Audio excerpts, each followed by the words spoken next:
Jharkhand pharmacy council में हो रहे अनियमितता को लेकर के आज जेएलके नेता देवेंद्रनाथ महतो ने झारखंड के राज्यपाल संतोष कुमार गंगवार से मिले। उन्होंने राज्यपाल को एक ज्ञापन सौंपा और कहा कि इस काउंसिल के तहत लगभग झारखंड में 100 से ज्यादा कॉलेज संचालित है और ऐसे में सभी जगह पर अनियमितता देखी जा रही है। इस पूरे मामले पर देवेंद्रनाथ महतो ने राज्यपाल से विज्ञापन सौंप कर उस पर कार्रवाई करने की मांग किया है। राज्यपाल से मिलने के बाद क्या कुछ कहते हुए नजर आ रहे हैं जेएलके नेता, चलिए हम आपको सुनाते हैं।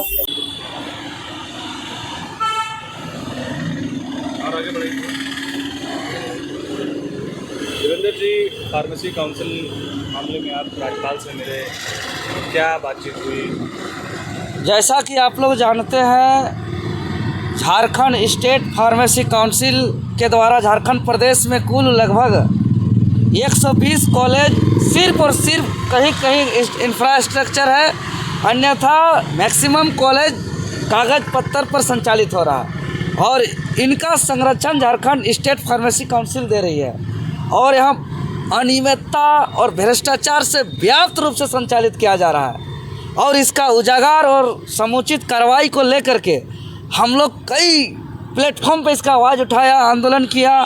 विगत 19 जुलाई 2025 को स्वास्थ्य विभाग के अपर सचिव महोदय जी को ज्ञापन सौंपा था और विस्तृत जानकारी दिया था। उसके बाद 23 जुलाई 2025 को फार्मेसी काउंसिल कार्यालय के समक्ष धरना प्रदर्शन किया, जिसमें पूरे झारखंड प्रदेश के लोग रहे, भारी बरसात में डटे रहे और उस दिन फिर विस्तृत ज्ञापन सौंपा है।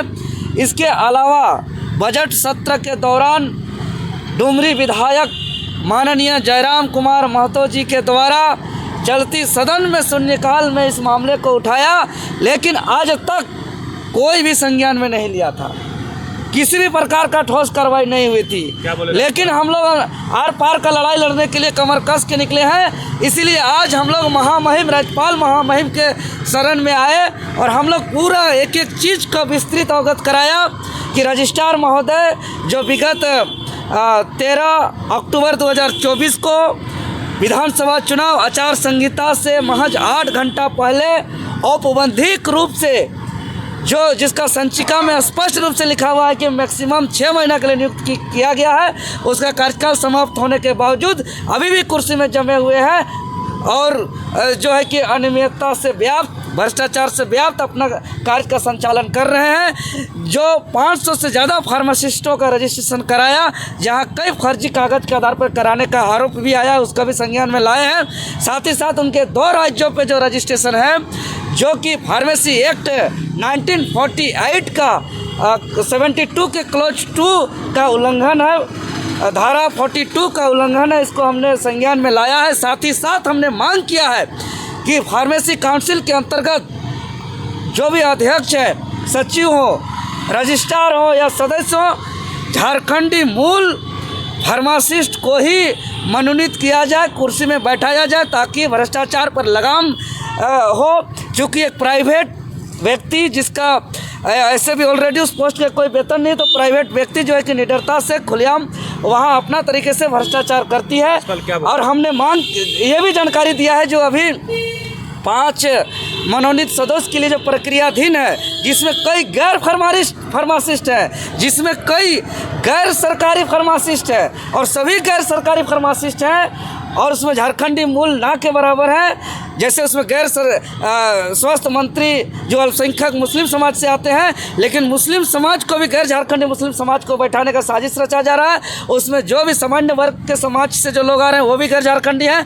बाकी एकाध छोड़कर के आदिवासी मूलवासी समाज से तो कोई भी नहीं है। इसको भी हमने अवगत कराया है और साथ ही साथ हमने मांग किया है कि जो पिछला इलेक्शन से जो इलेक्टेड मेंबर है, उसका जो इलेक्शन प्रोसेस है उसमें कोई पारदर्शिता नहीं है। पत्राचार के माध्यम से इलेक्शन हुआ है, जिसमें फर्जी पत्राचार किया गया है, जिसका आरोप हम लोग के पास आया है, जिसका शिकायत हम लोग के पास आया है, उसका दस्तावेज दिखाने बोलते हैं तो काउंसिल के पास उसका कोई ठोस दस्तावेज नहीं है। साथ ही साथ हमने मांग किया है कि जो भी इलेक्टेड मेंबर होंगे, आने वाले दिनों पे एक स्वतंत्र आयोग के द्वारा पारदर्शिता और प्रत्यक्ष इलेक्शन किया जाए।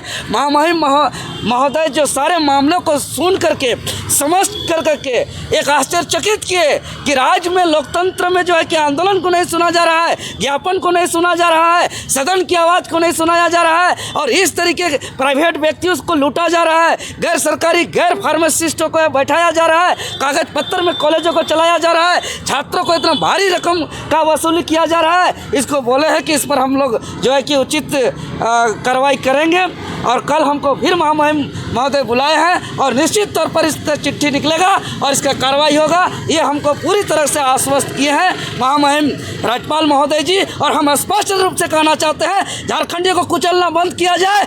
आज झारखंड अलग राज्य के लिए निर्मल महतो, बिरसा मुंडा, सिद्धू कानू ने सीना पे गोली खाया है, शहीद कुर्बानी दिया है कि अलग झारखंड राज्य में झारखंडी आदिवासी मूलवासी यहाँ पे कुर्सी में बैठेंगे, लेकिन कुछ लोग तानाशाही शासन चला रहे हैं, हमारे आवाज़ को दबाने का प्रयास कर रहे हैं और हर कुर्सी में जो है कि गैर सरकारी गैर फार्मासिस्ट भ्रष्ट व्यक्तियों को बैठाया जा रहा है। हम लोग कमर कस लिए हैं, आर पार की लड़ाई लड़ेंगे और हर कुर्सी में झारखंडियों को बैठाएंगे, हर कुर्सी में जो है कि यहाँ के योग्य व्यक्ति को बैठाने का काम करेंगे। इसके लिए हम लोग अपना संघर्ष को जारी रखेंगे। इसके लिए हमारे पूर्वजों ने सीना में गोली नहीं खाया था कि यहाँ झारखंड अलग राज्य होने के बावजूद यहाँ जमीन को लूटा जाएगा, यहाँ गैर झारखंडी बैठेंगे, यहाँ छात्रों का शोषण होगा, यहाँ लूट और अत्याचार बढ़ेगा। इसके लिए अलग राज्य का गठन नहीं हुआ था। यह बात हम स्पष्ट रूप से कहना चाहते हैं।